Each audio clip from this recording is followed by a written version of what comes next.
gusto kong iwanan sa inyo nawa ay maging tayong isang palayok na patuloy nagpapahulma sa Kanya. Pero hindi nagtatapos sa pagiging palayok lang. Dahil diba ang palayok ay marami sa ating endurance. Ang palayok ay nagagamit natin sa pagluluto.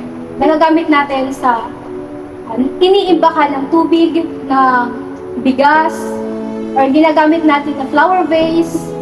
Diba? Ang daming mga purpose.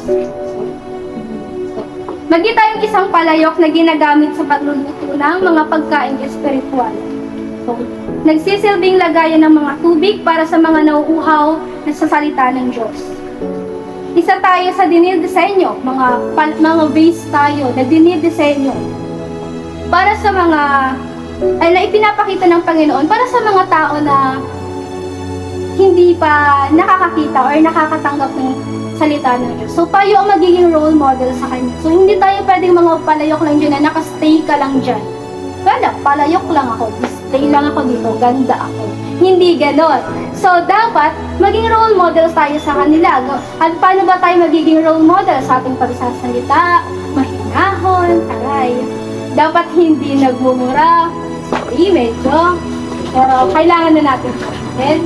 And kapag magiging magagalitin, alright? So, pagiging ganyan. So, dapat maging role model tayo sa iba dahil tayo isang palayok na nagiging display sa ibang tao.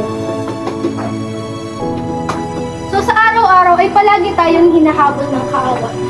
Ang flower vase, palagi tayong bilang vase, ay palagi tayong sinisira ng kaaway. Hinahabol-habol tayo para wasakin.